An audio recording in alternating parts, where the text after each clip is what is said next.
ॐ बांग मे मनसि प्रतिष्ठिता मनो मे वाचि प्रतिष्ठितम् आविराविर्मयेधि वेदस्य आणीस्तः श्रुतं मे मा प्रहासि अनेनाधीतेनाहोरात्रान् सन्दधामि ऋतं वदिष्यामि सत्यं वदिष्यामि तन्मामवतु तद्वक्तारमवतु अवतु माम् अवतु वक्तारमवतु वक्तारम् ॐ शान्ति शान्ति शान्तिः हरिः ॐ Om. May my speech be accorded with the mind. May my mind be accorded with the speech. O self-effulgent one Brahman, reveal thyself to me. May you both speech and mind be the carriers of the highest truth to me. May not all that I have heard depart from me. May I be able to join day and night through this study. I shall utter what is verbally true. I shall utter what is mentally true. May that Brahman protect me. May that Brahman protect the teacher. May that protect me. May that protect the teacher. Om, peace, peace. Peace be unto you all. Good morning.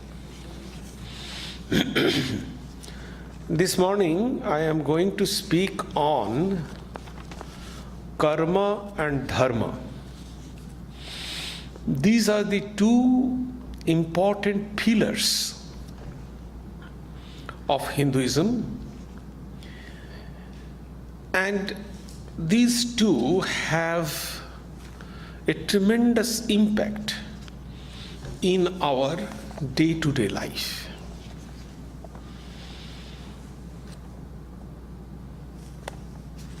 In two ways, karma is very important. First of all, it is the foundation of ethics. Secondly, in Indian philosophy, it influences two important things.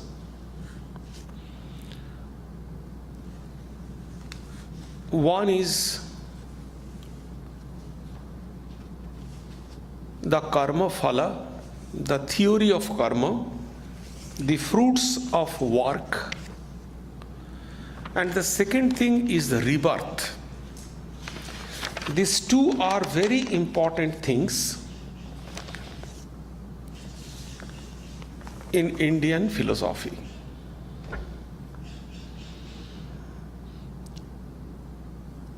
But in Upanishadic age or Vedic period,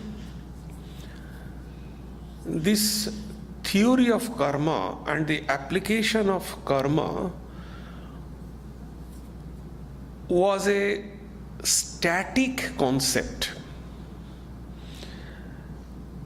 According to Shankaracharya, if you go and read Shankaracharya's commentary on different Upanishads or Bhagavad Gita or Brahma Sutra, you can find that Shankaracharya, according to Shankaracharya, karma means the ritualistic worship, the fire sacrifice, that is considered in Vedic period as karma. And those were very static concept. It was Sri Krishna first in Bhagavad Gita. He tried to open the concept of karma to the general people, general masses, and tried to give some dynamic force in the concept of karma. But unfortunately, except few like Sri Aurobindo or Vinoba Bhave or Bal Gangadhar Tilak, except few scholars and except few Western scholars also, most of the people, they concentrated on the teachings of traditional concept of Bhagavad Gita, and they studied that.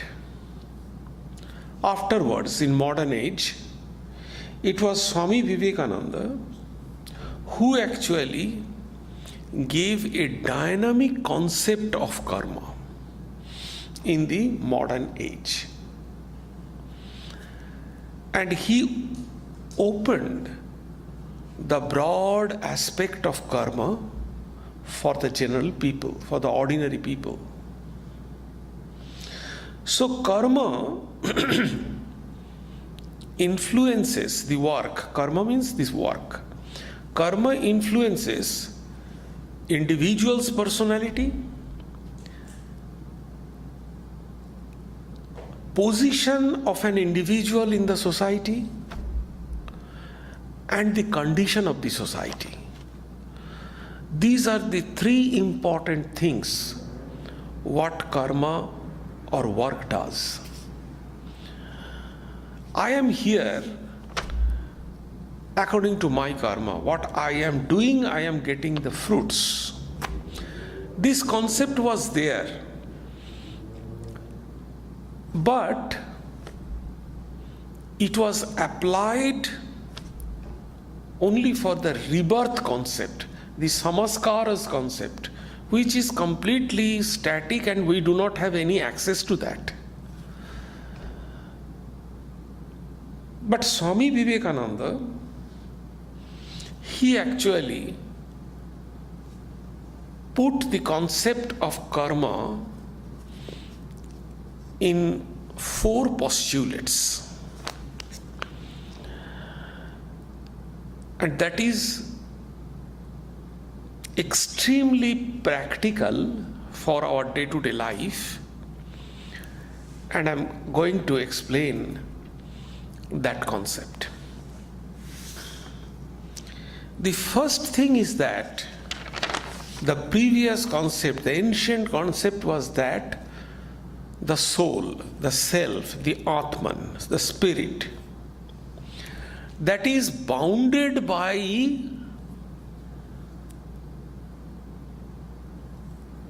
the psychophysical body.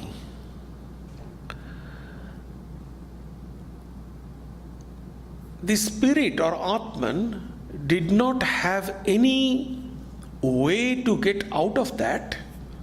As it were, it is tied down in the psychophysical body. The goal is the emancipation of the spirit from the clutches of psychophysical body. That was the concept. As it were, psychophysical body is the powerful aspect, and it is pressing down the self, and self is, or spirit is, a kind of slave in the body. That was the concept. But what Swami Vivekananda did, he actually looked at life from a different angle. Previously, in the Vedic age or Upanishadic age, the life of an individual was looked as it were from the outside.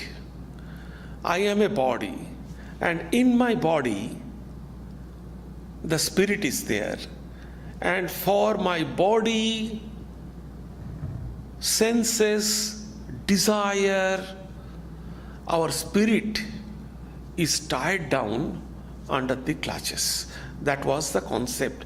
Similar to the Christian concept that the human being are under the pressure of desire or the evil forces, and in this time the Holy Spirit should enter within us and free us from the clutches of the evil forces and direct us towards the divine.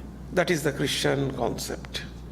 So Holy Spirit or Holy Ghost or whatever, this concept is very important when a person is derailed in Christianity. But in Indian concept, especially the Vedic concept, is this, that body, inside the body, the Atman, which is ever free, is tied down. This was the concept. But Swami Vivekananda looked at a different angle. He developed a concept of spirit influencing the matter. So previous concept is body, mind, which is considered as matter. These are pressing down the spirit. But Swami Vivekananda just turned the outlook in a different way. According to him, he is looking from inside to out.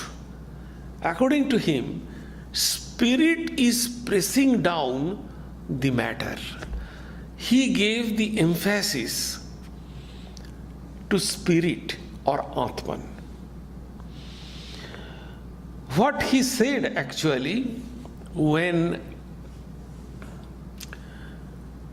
the Prince of Alwar in Rajasthan asked him, "What is life?"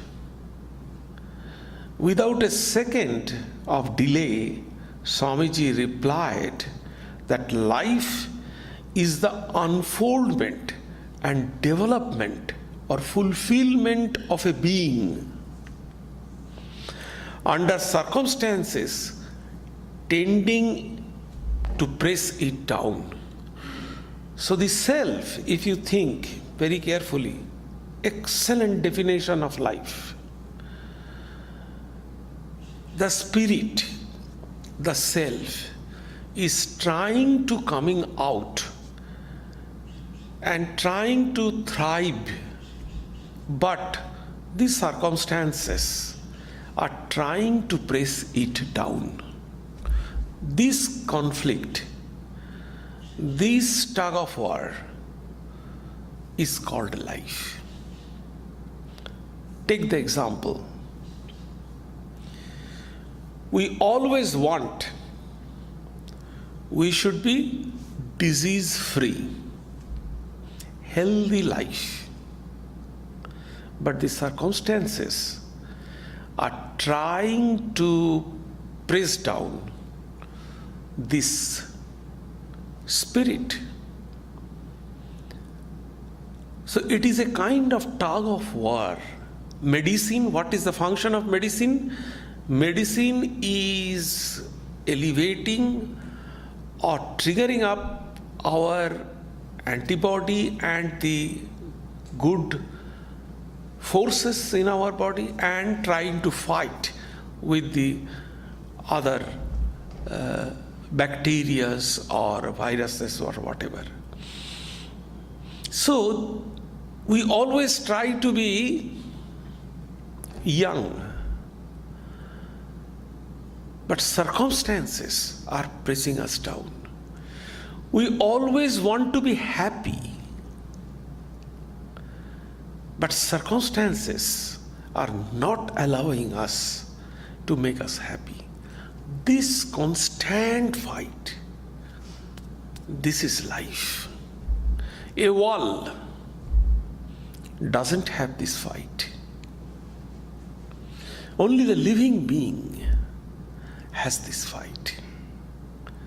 And this fight for the lower creatures, animals, plants, is in the physical level.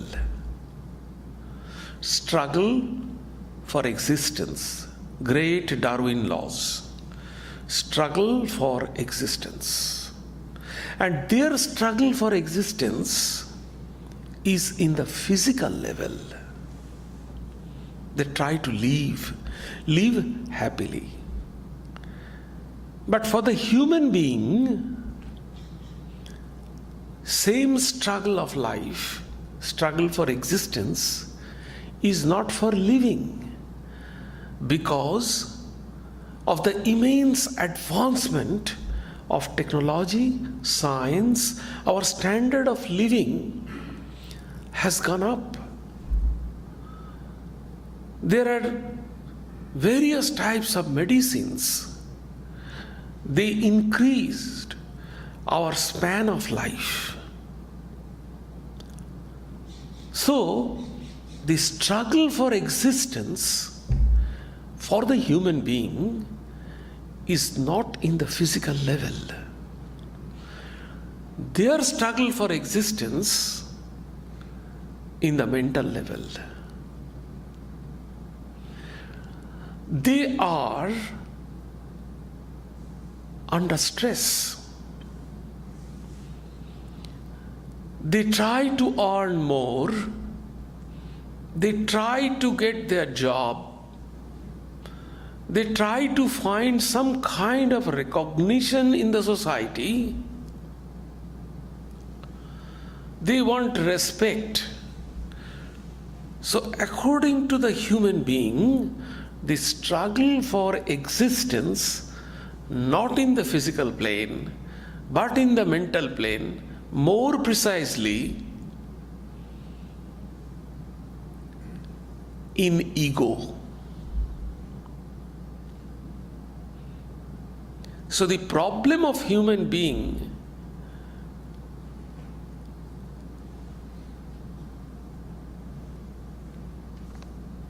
and their struggle for existence lies in the plane of ego. However, that is what Swami Vivekananda called life. To establish our identity as a person, as an individual, in society, in our family, that is the struggle we are doing.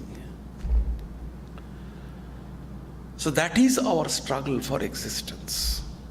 Ego is constantly fighting, and the circumstances are trying to press it down. This fight is called life. If this fight is not there, the chair, it doesn't have this fight. An animal, a small child, doesn't have this fight. As our ego grows, the fight starts. So first thing what Swami Vivekananda did, he turned our focus from the external to the internal. He gave emphasis on the spirit. The spirit is coming out. That is the thing. The second, Swami Vivekananda, according to Swami Vivekananda, karma includes every kind of life's works. he expand, he open. In Vedic period, in Upanishadic period, only the yajna, the mimamsakas, the karmakandins, the Vedas have two parts. Veda can be broadly divided into two parts. One is, the first part is called the karmakanda, and the second part is called jnana kanda. The second part is mainly the Upanishads, the part of knowledge. But the first part is the rituals. In Vedic period or Upanishadic period, it was fire sacrifice, yajna.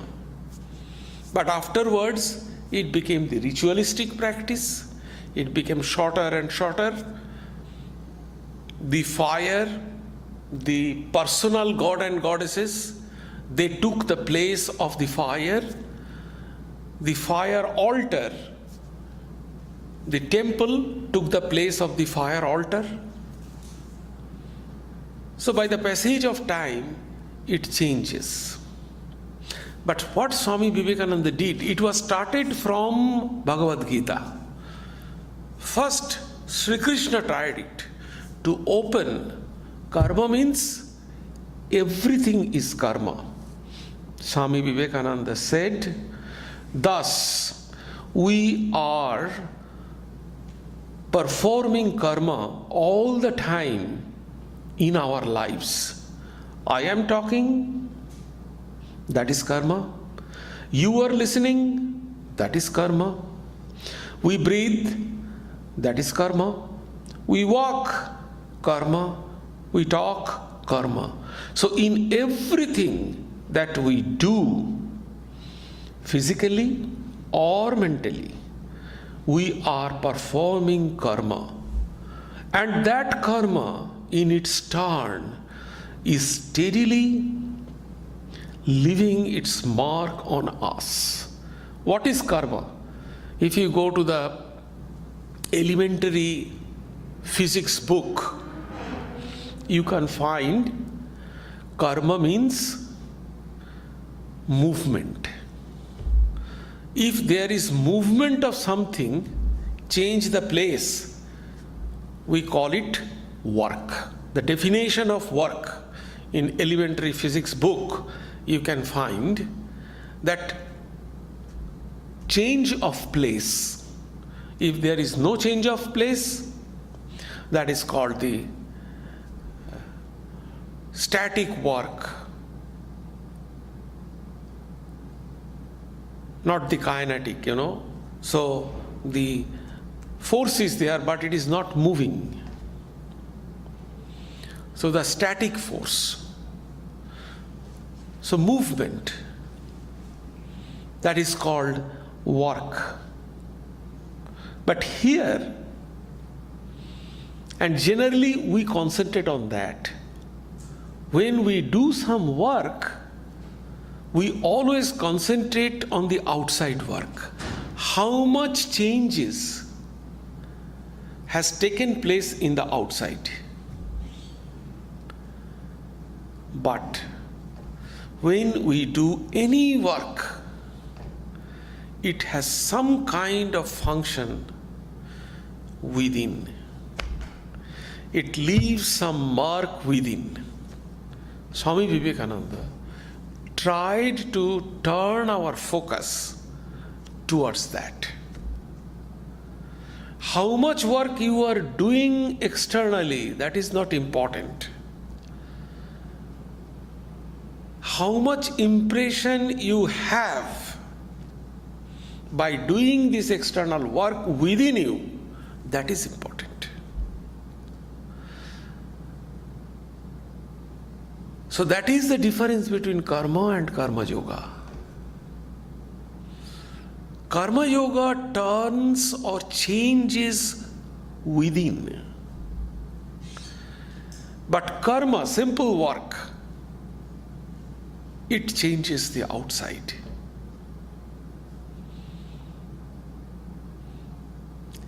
That Swamiji emphasized. And he said, that the karma in its turn is steadily leaving its mark on us. This is the second postulate.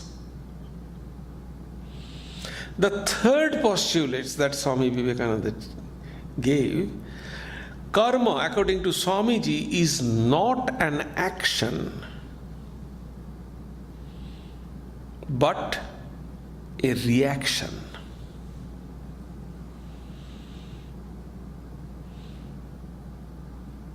So the action is going on outside.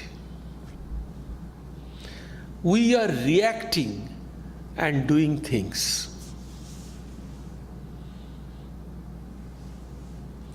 So the third point, according to Swamiji, it is reaction. Every action is a response to some kind of external stimulus. He said, our tears, our smiles, our joys, our grief, our weeping and laughter, our curses and our blessings, our praise and our blames, every one of these we may find, if we calmly study our own selves, to have been brought out the fire within ourselves by so many blows, every mental and physical blow given to the soul, by which, as it were, fire is struck from it, and by which its own power and knowledge are discovered. That is karma.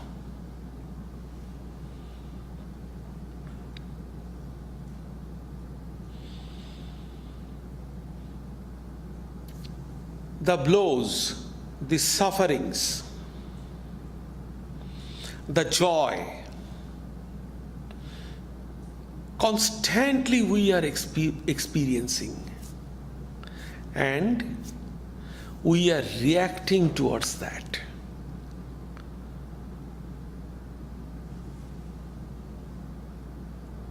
So external event, what is happiness,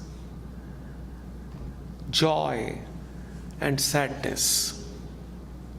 This is nothing but our mental reaction. The things are going here. We are happy. We are sad. We do not have any connection with these happenings, but we are giving our reaction. Everything is happening in our mind.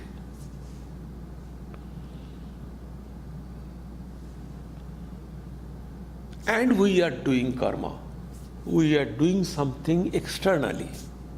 So actually, it is a response. Mind is working. That Swami Vivekananda emphasized.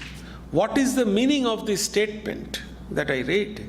It means that every action is a manifestation of human will, and since will is inseparable from the self, every action is the manifestation of human soul.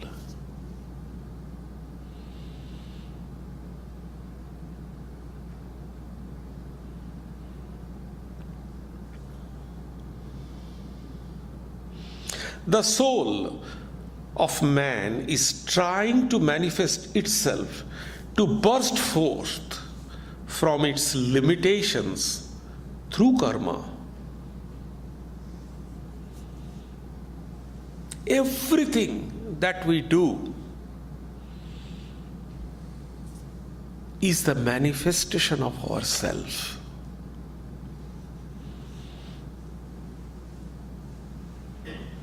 The more we can manifest,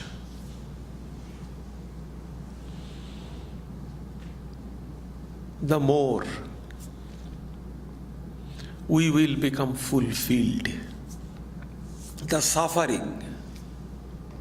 See, the life's philosophy is changing. If we have this kind of outlook, it will change the philosophy of our life. The suffering, setback, joy, anxiety, fear, everything, and our action towards that is taking out our soul. It helps us to manifest our soul. Holy Mother said, see what simple, very simple example, but what profound teachings. Holy Mother said that a sandalwood, if you smell the sandalwood, rarely you can get the smell. But when you can rub it or squeeze it on the surface of a stone, then the smell will come out. So our flavor we can find when our self manifests.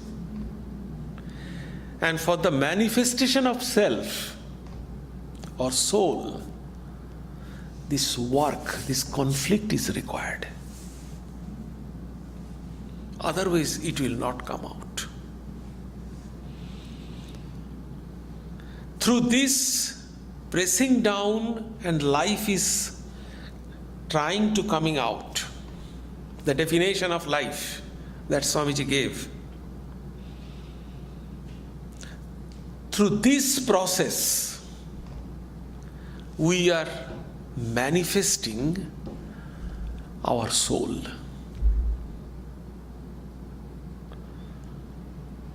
That concept Swami Vivekananda gave. This is karma. This is work.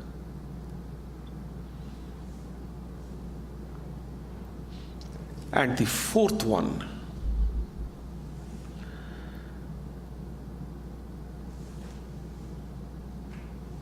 it should be remembered that though Swami Vivekananda gave great importance to the health and physical strength,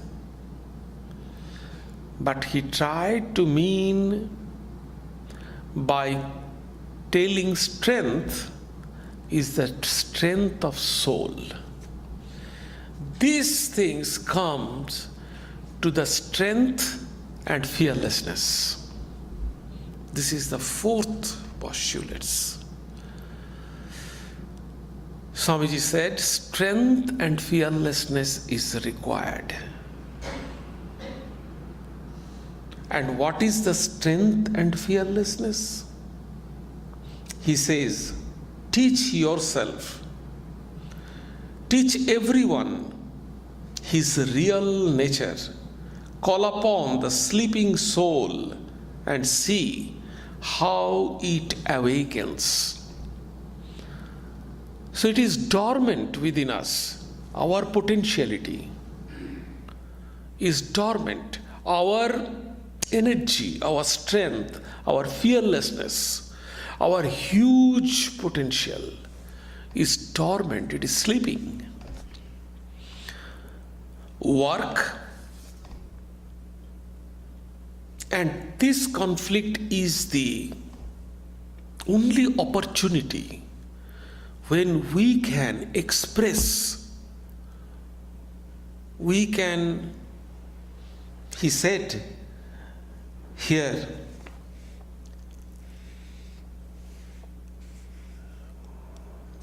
the glory, see, call upon this sleeping soul and see how it awakens.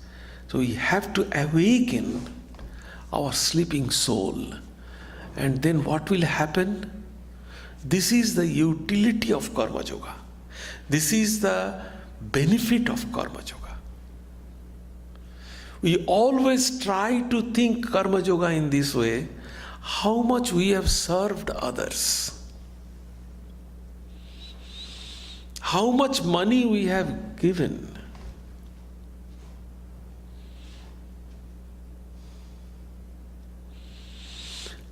how much we can awaken our soul. And then what will happen? Power will come, glory will come, goodness will come, purity will come, and everything that is excellent will come when the sleeping soul is roused to self-conscious activity.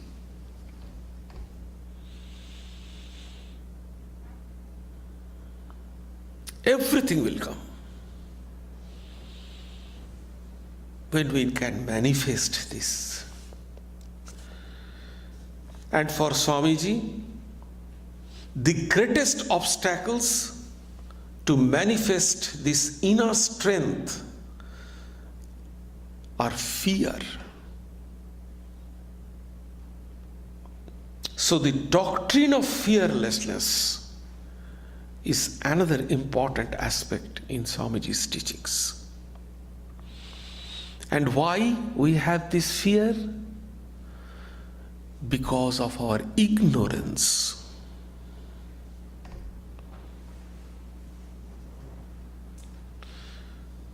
Ignorance regarding our self or soul, regarding the strength and potential of our self or soul.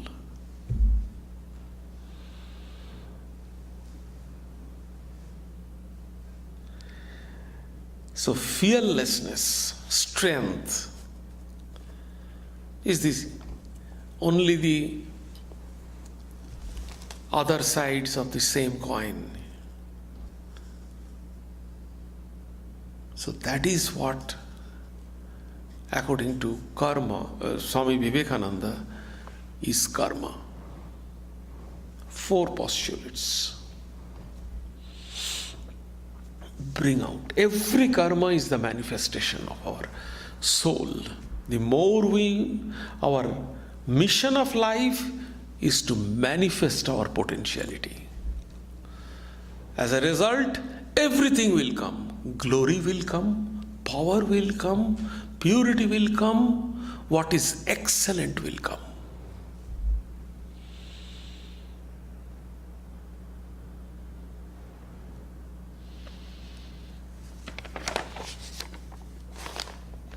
So this is the theory of karma. And what is dharma? According to Swamiji, dharma is the code of conduct.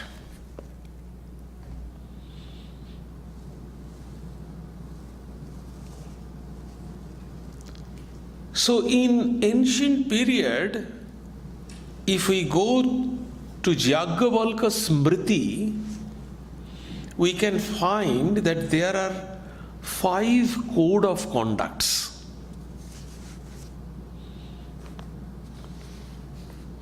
Number 1, Varna Dharma, duties pertaining to caste. A specific caste has their specific code of conduct. So Varna Dharma. Then the Ashrama Dharma. There are 4 ashramas of an individual life. The first is the student life. This section of life is called ashrama in Sanskrit. So the first is the student life. They have certain code of conduct. Then the household marriage life. They have certain code of conduct. Then there is Vanaprastha, the superannuated life, retired life. They have certain code of conduct. And last, leaving everything, the sannyasa ashrama. These are the 4 sections of individual life. Each ashrama has their specific code and conduct that is called the ashrama dharma. Then the samanya dharma. Samanya means general. We must have some general kind of code of conduct. Everybody should observe that.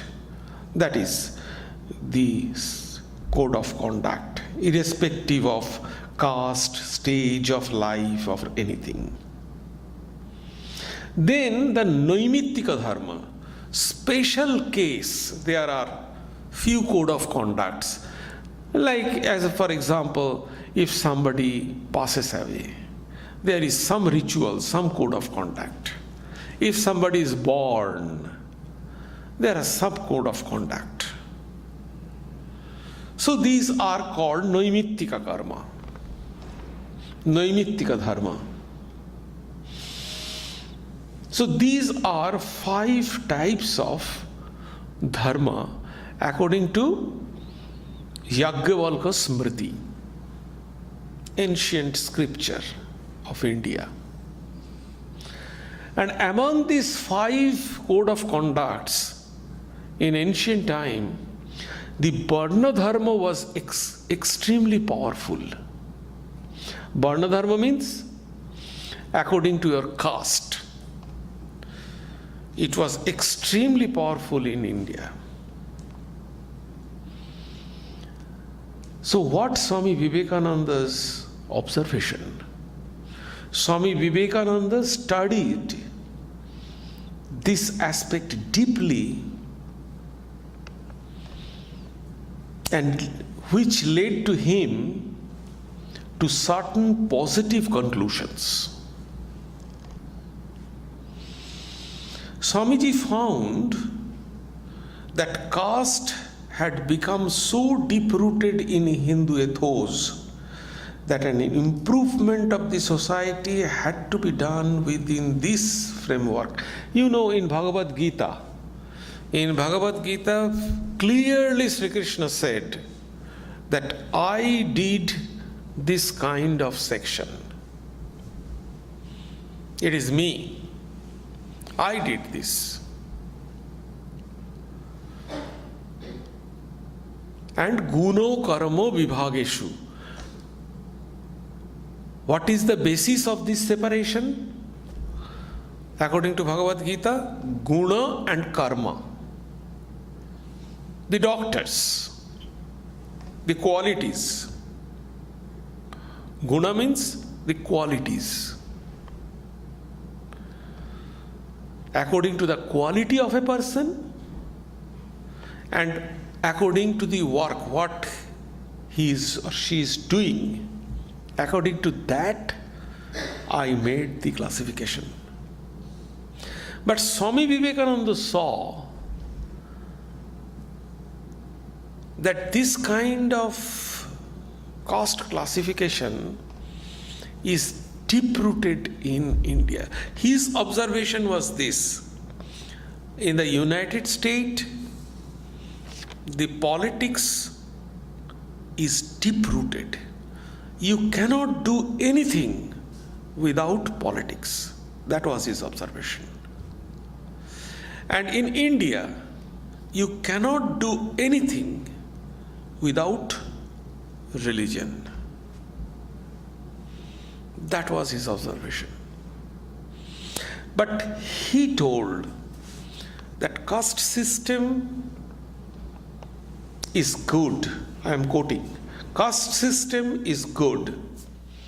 This is the only natural way of solving life. Men must form themselves into groups, and you cannot get rid of that.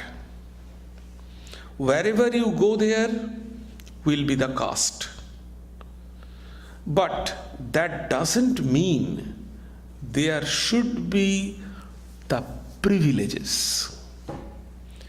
He did not tell anything about the caste system. He attacked the privilege. Why one caste will get the privilege? That was his problem. He said there must be no privilege. They should be knocked out on the head, this privilege system. If you teach Vedanta to the fisherman, he will say, I am as good a man as you. I am a fisherman, you are a philosopher, but I have the same God in me as you have in you. And that is what we want. No privileges for anyone. Equal changes for all. Let everyone be taught that the divine is within, and everyone will work out his salvation. The day of exclusive claims are gone forever from the soil.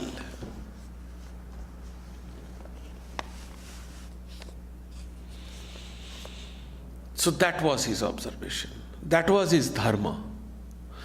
Then he tried to find, is there any common dharma, basic of everybody else? He always tried to think religion. Is there any common religion, common basis of everybody, common basis of religion for everybody throughout this world?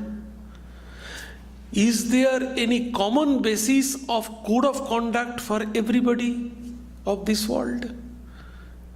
Because he was the world teacher. He thought that, and he found it. He found service and renunciation. That will be the code of conduct for everybody. That is the basis of Samanya Dharma, general Dharma, code of conduct. Renunciation and service. He wanted people to practice renunciation and service not only for the sake of others, but also for their own good. So always Swami Vivekananda tried to say, if you do this, it is for your good. You were privileged that you get the opportunity to serve others. The Rockefeller, you know the Rockefeller Foundation, how it came up.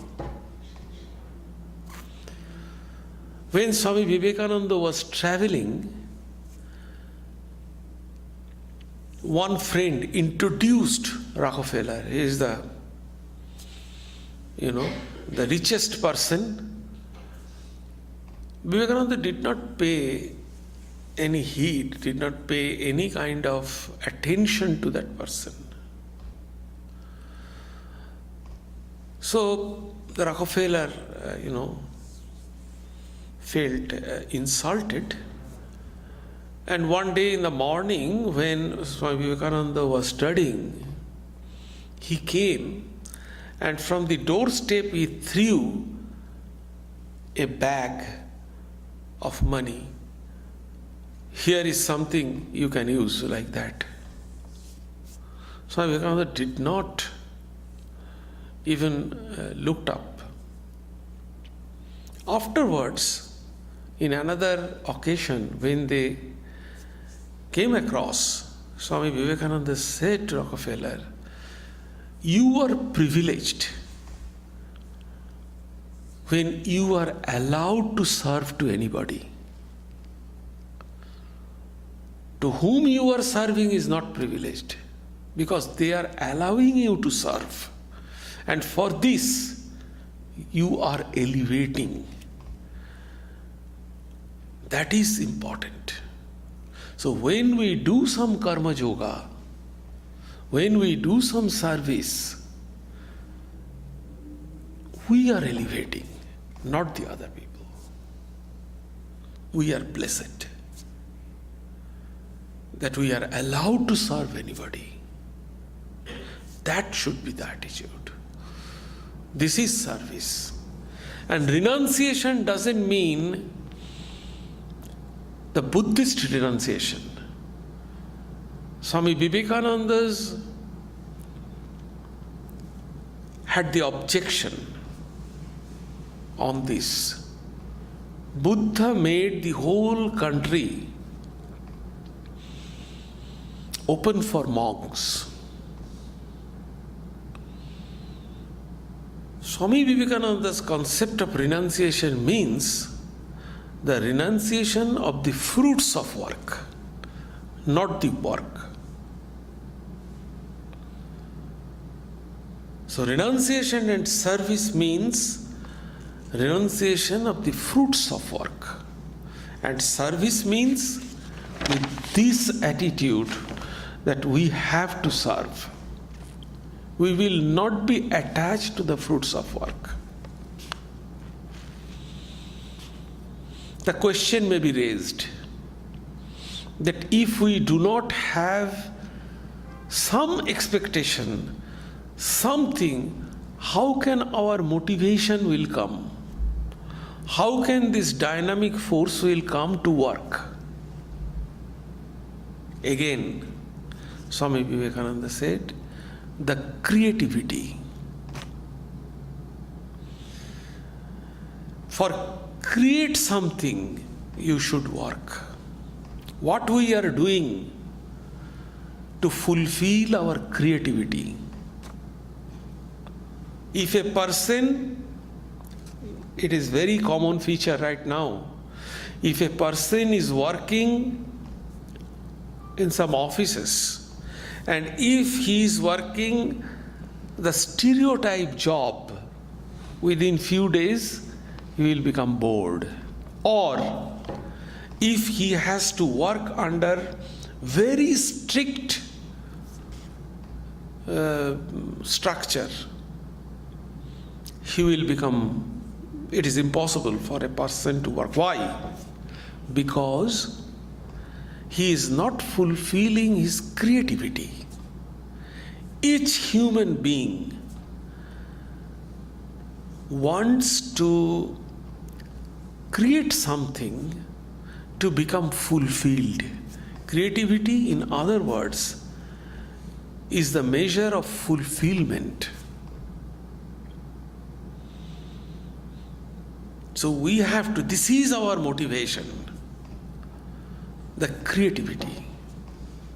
We have to create something. What we are doing, we are creating something. And through this creation, we are manifesting our soul. So this is the concept of dharma. So it is, see, Swami Vivekananda did not say anywhere that we have to change our work. Swami Vivekananda said,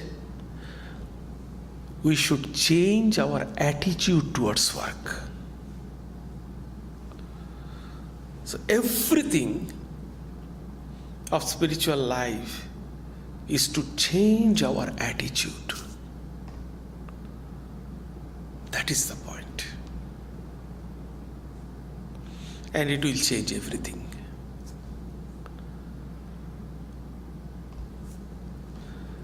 Any question?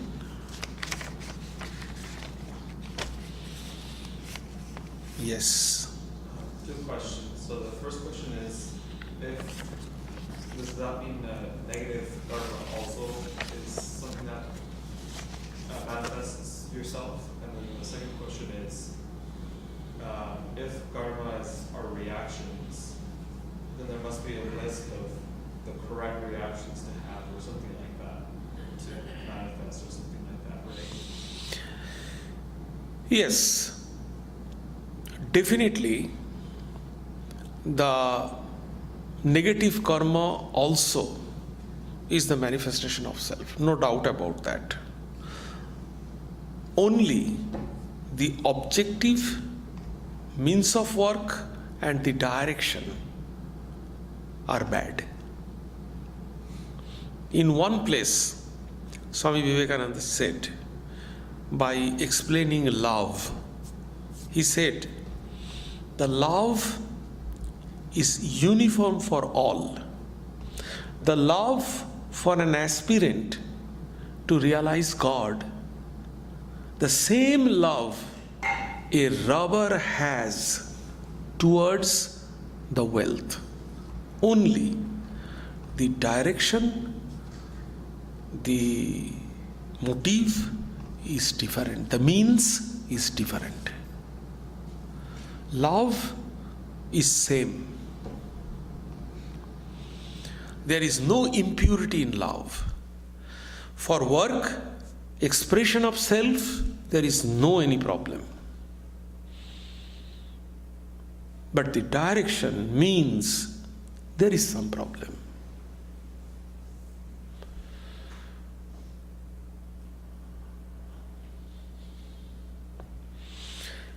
Yes. So, one definition of karma was manifestation of soul and awakening of soul and fight against circumstances. So, the awakening of soul is an automatic process, or some effort needs to be made towards that? So there are three things.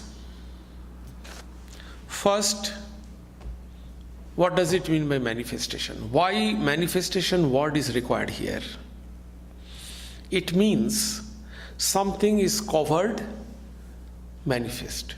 So covering is there, number one. Number two, whether it will manifest automatically if we remove the cover, or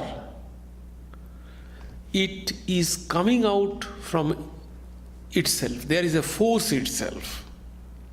As for example, the clouds are there, sun is there. If cloud moves, automatically sun is coming out.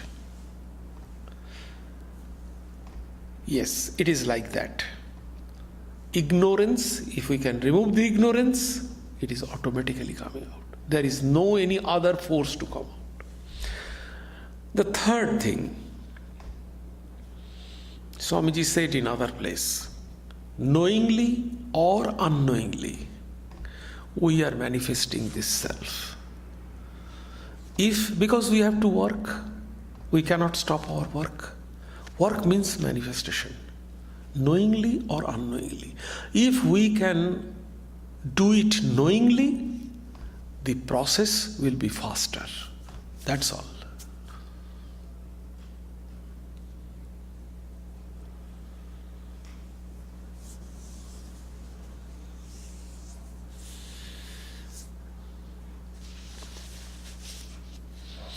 Okay.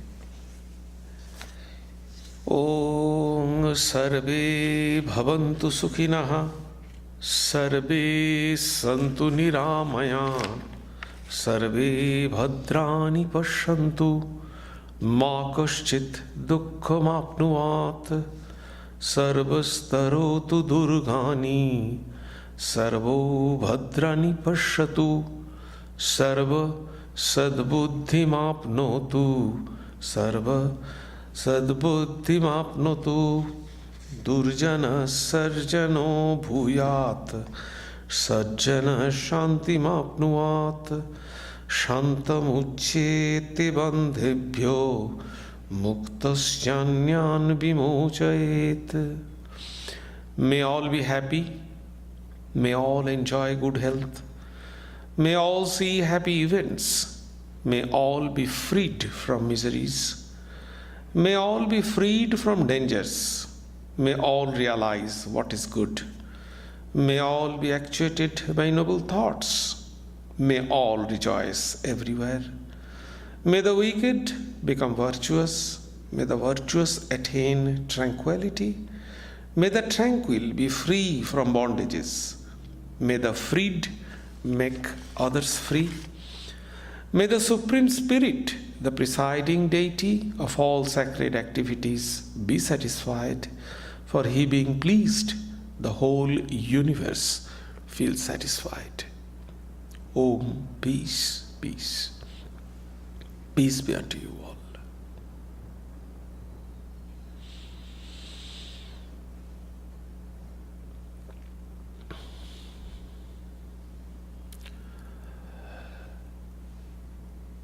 We have few announcements. The first announcement is, you know that Vedanta Society Berkeley has published a beautiful calendar. I would say it is not a calendar but a document in the form of a calendar. And I am requesting you to collect this calendar. It is not only for getting the documents, but it is a kind of token things which you can keep, and through this you become connected to this 125th anniversary of Swami Vivekananda's visit to the Bay Area. So it is a kind of token, memorable things which you can keep and for your future connection with this great event. Secondly, last year we actually started some kind of gift program. You see here, it is called the family gift tree. There is a small, two sides of this table, there is a small gift card. So in this season, the holiday season, so the young small boys, for their toys, they wish some toys, or the elderly people, they wish some kind of utility things like toothbrush, etc., etc. So the limit is $25. By $25, you can take a gift card from here and see what is written there, but you will spend not more than 25. So, and you will take this card and please bring the gift if you wish, and then drop it to the box. So this is the process. So last year actually we brought 25 cards, and we from ourselves we gave all the 25 gifts. But this year I thought that let us put the box here and let us see what will happen. So here in San Jose we shall put this box and let us see. But there is a deadline because before the Christmas it must reach to their hand. That is the point. So how long will the box be here, Swami? box will be here, I think you can take 15 days. From today, another 15 days.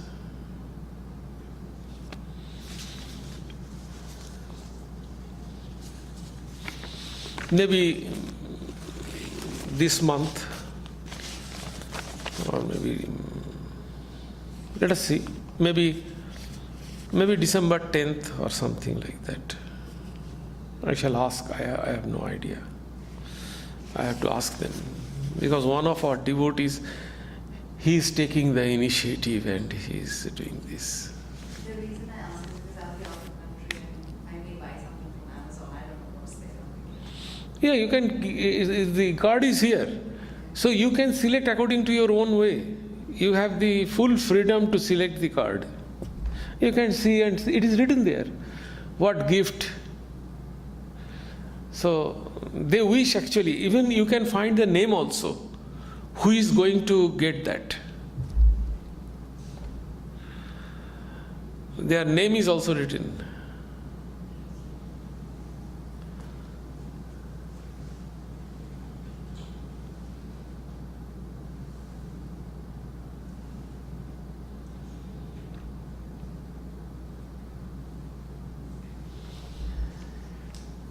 And as usual, tea and coffee will be served in our Sardhananda hall, which will be followed by Prasad luncheon. You all are requested to join.